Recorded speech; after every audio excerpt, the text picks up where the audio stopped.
نحمده ونصلي على رسوله الكريم أما بعد فأعوذ بالله من الشيطان الرجيم بسم الله الرحمن الرحيم ولقد ذرأنا لجهنم كثيرا من الجن والإنس সদাকাল্লাহুল আযীম। আলহামদুলিল্লাহ, সমস্ত প্রশংসা সমস্ত আরাধনা আছে মহান রব্বুল আলামিনের জন্য, যিনি আপনাকে আমাকে বড় ভালোবেসে বড় রহম করে বিভিন্ন গ্রাম থেকে ছাঁটাই বাছাই করে এনে সে হালসানাপাড়া মাদ্রাসা আঞ্জুমান তাহসিনুল কালামে আনিয়েছেন। সে মহান রব্বুল আলামিনের শুকরিয়া খাতে বলে আলহামদুলিল্লাহ আলহামদুলিল্লাহ। তারপরে পরে আপনার নবী আমার নবী সারা বিশ্বের নবী নবীদের নবী, যে নবীর মেহনতের দ্বারা আমরা দিন পেয়েছি, সে নবীর উপর লাখে কোটি দরুদ ও সালাম শান্তির দ্বারা বসলে সকলে বলে আল্লাহুম্মা আমিন। অতঃপর আমাদের একটা ছোট্ট মজলিসের সভাপতিকে এবং মঞ্চে উপস্থিত আমার শিক্ষক মণ্ডলীকে এবং বিচারক মহাশয় এবং দূর দূরান্ত থেকে আসা অতিথি বিন্দুকে এবং আমার সামনে উপস্থিত শতা বিন্দুকে সকলকে আমার আন্তরিক সালাম ও শুভেচ্ছা জানিয়ে আজকে যে আমি আপনাদের সামনে কোরআন পাক থেকে একটা আয়াত পেশ করেছি, ওই আয়াত থেকে আমি কিছু কথা বলে আমার বক্তব্য ব্যক্ত করব ইনশাআল্লাহ। আল্লাহ রাব্বুল আলামিন কোরআন পাকের মধ্যে বলে দেন, ওয়ালাকাদ যারানা লিজাহান্নামা কাসীরাম মিনাল জিন্নি ওয়াল ইনস। আল্লাহ রাব্বুল আলামিন বলছেন, আমি দোজখকে সৃষ্টি করেছি, আমি জাহান্নামকে সৃষ্টি করেছি বহু মানুষ এবং জিন জাতির জন্য। আল্লাহ রাব্বুল আলামিন কোন মানুষ এবং কোন জিন জাতির জন্য জাহান্নামকে সৃষ্টি করলেন, আল্লাহ জাহান্নামকে কেমন বানিয়েছেন, আল্লাহ রাব্বুল আলামিন আল্লাহ রাব্বুল আলামিনের জাহান্নামটা কেমন হবে, সে জাহান্নামের শাস্তিটা কেমন হবে। আল্লাহ রাব্বুল আলামিন 30 পারা সূরা নাবার মধ্যে বলে দেন, ইন্না জাহান্নামা কানাত মিরসাদা লিত্তাগিনা মাআবা লাবিসিনা ফিহা আহকাবা লা ইয়াযুকুনা ফিহা বারদান ওয়ালা শারাবা। আল্লাহ রাব্বুল আলামিন সূরা নাবার মধ্যে বলে দেন, নিশ্চয়ই জাহান্নাম ওত পেতে রয়েছে, জাহান্নাম শিকার করার জন্য জাহান্নামীদের অপেক্ষা করে রয়েছে। আল্লাহ রাব্বুল আলামিন জাহান্নাম ওত পেতে রয়েছে, জাহান্নাম একটা শিকার করার জন্য জাহান্নামীদের অপেক্ষা করে রয়েছে।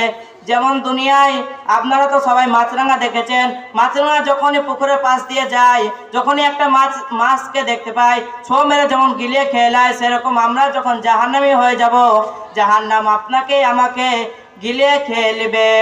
আল্লাহ রাব্বুল আসে জাহান্নামে কারা যাবে?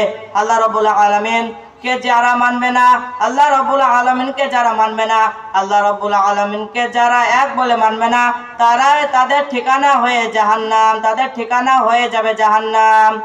জাহান্নামে কেউ বসবাস করতে পারবে না, জাহান্নামে কেউ বসবাস করতে পারবে না। জাহান্নাম হবে শাস্তির জায়গা।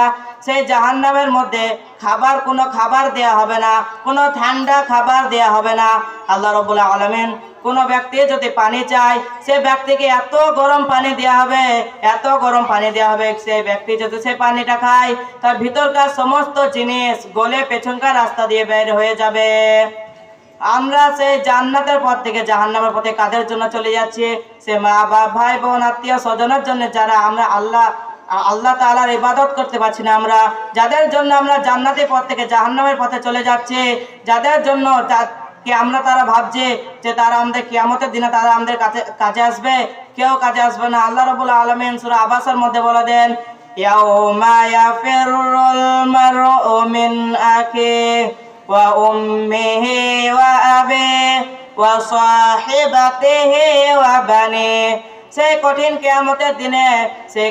কিয়ামতের দিনে আল্লাহ সেই ভাইকে চিনবে না, ভাইকে দেখে পালিয়ে যাবে, মা বেটাকে দেখে পালিয়ে যাবে, বেটা মাকে দেখে পালিয়ে যাবে, বাপ বেটাকে দেখে পালিয়ে যাবে, বেটা বাপকে দেখে পালিয়ে যাবে।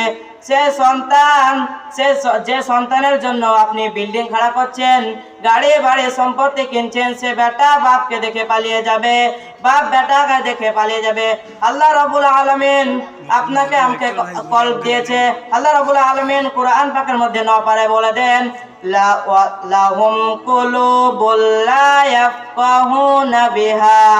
আল্লাহ রাব্বুল আলামিন আপনাকে আমাকে কল্প দিয়েছে, অন্তর দিয়েছে, বিবেক দিয়েছে, বুদ্ধি দিয়েছে কিসের জন্য? আল্লাহ রাব্বুল আলামিন কল্প দিয়েছে, অন্তর দিয়েছে ভাবনা চিন্তা করার জন্য, যে আমরা সে জান্নাতের পথ থেকে জাহান্নামের পথে চলে যাচ্ছি না। আল্লাহ রাব্বুল আলামিন আরো কোরআন পাকের মধ্যে নপারে বলে দেন, ওয়ালাহুম আ'য়ুনুল লা ইউবসিরুনা বিহা। আমরা আল্লাহ তাআলা আপনাকে আমাকে চোখ দিয়েছে। চোখটা কিসের জন্য দিয়েছে? আল্লাহ রাব্বুল আলামিন চোখ দিয়েছে যে আল্লাহ রাব্বুল আলামিনের ইবাদত করতে পারে, আল্লাহ রাব্বুল আলামিনের মসজিদে যেতে পারে, আল্লাহ রাব্বুল আলামিনের মাসজিদে নবীর মাদ্রাসায় যেতে পারে। আল্লাহ রাব্বুল আলামিন চোখ দিয়েছে ভালো কাজ করার জন্য, আমরা সেই চোখ দিয়ে খারাপ কাজ করে বেড়াচ্ছি। আল্লাহ রাব্বুল আলামিন কোরআন পাকের মধ্যে আরো বলে দেন, ওয়ালাহুম আযানুল লা ইয়াসমাউনা বিহা। আল্লাহ রাব্বুল আলামিন আপনাকে আমাকে দুটো কান দিয়েছে। আল্লাহ রাব্বুল আলামিন কানটা কিসের জন্য দিয়েছে? আল্লাহ রাব্বুল আলামিন কান দিয়েছে কোরআন পাক শোনার জন্য, আল্লাহ রাব্বুল আলামিনের দ্বীনের কথা শোনার জন্য, আল্লাহ রাব্বুল আলামিনের হাদিস শোনার জন্য। আমরা সে কান দিয়ে গান বাজনা শুনে সারা দিন কাটিয়ে দিয়েছি। আল্লাহ রাব্বুল আলামিনের দ্বীনের কথা শোনার আমাদের একটু না সৌভাগ্য হচ্ছে না। আল্লাহ রাব্বুল আলামিন কোরআন পাকের মধ্যে আর বলেন, উলাইকা কাল আনআমি বাল হুম আযাল ওয়া উলাইকা হুমুল গাফিলুন। তারা হলো চতুষ্পদ জন্তু, বরং তাদের চাইতে নিকৃষ্ট। চতুষ্পদ জন্তু বলতে কাদের বোঝায়? যাদের চারটে পা, যেমন একটা কুকুর। আপনি যদি কোনো খাবার না খেতে পেয়ে সে কুকুরটাকে সেই খাবারটা দিয়ে দেন, সে কুকুরটা সেই খাবারটাকে আপনাকে মালিক বলে মেনে নেয়। আল্লাহ রাব্বুল আলামিন আপনাকে আমাকে পৃথিবীতে এত নিয়ামত দেওয়া সত্ত্বেও আপনি আমি সে আল্লাহ রাব্বুল আলামিনকে মানছি না। আল্লাহ রাব্বুল আলামিনের দ্বীনের কথা শোনার আমাদের একটু না সৌভাগ্য হচ্ছে না। আল্লাহ রাব্বুল আলামিন কোরআন পাকের মধ্যে আর বলেন, উলাইকা কাল আনআমি বাল হুম আযাল ওয়া উলাইকা হুমুল গাফিলুন। তারা হলো চতুষ্পদ জন্তু, বরং তাদের চাইতে নিকৃষ্ট। চতুষ্পদ জন্তু বলতে কাদের বোঝায়? যাদের চারটে পা, যেমন একটা কুকুর। আপনি যদি কোনো খাবার না খেতে পেয়ে সে কুকুরটাকে সেই খাবারটা দিয়ে দেন, সে কুকুরটা সেই খাবারটাকে আপনাকে মালিক বলে মেনে নেয়। আল্লাহ রাব্বুল আলামিন আপনাকে আমাকে পৃথিবীতে এত নিয়ামত দেওয়া সত্ত্বেও আপনি আমি সে আল্লাহ রাব্বুল আলামিনকে মানছি না। আল্লাহ রাব্বুল আলামিনের দ্বীনের কথাকে মানছি না, আল্লাহ রাব্বুল আলামিনের নবীকে মানছি না, আল্লাহ রাব্বুল আলামিনকে এক বলে মানছি না। আল্লাহ রাব্বুল আলামিনকে আমরা সবাই এক বলে মানবো ইনশাআল্লাহ। আল্লাহ রাব্বুল আলামিন আপনাকে আমাকে সকলে জাহান্নামের পথ থেকে বাদ দিয়ে জান্নাতের পথে চলার তৌফিক দান করুক, আল্লাহুম্মা আমিন। এ বলে আমার বক্তব্য ইতি করছি। ওয়া আখিরু দাওয়ানা আনিল হামদুলিল্লাহি রাব্বিল আলামিন। আসসালামু আলাইকুম ওয়া রাহমাতুল্লাহি ওয়া বারাকাতুহু।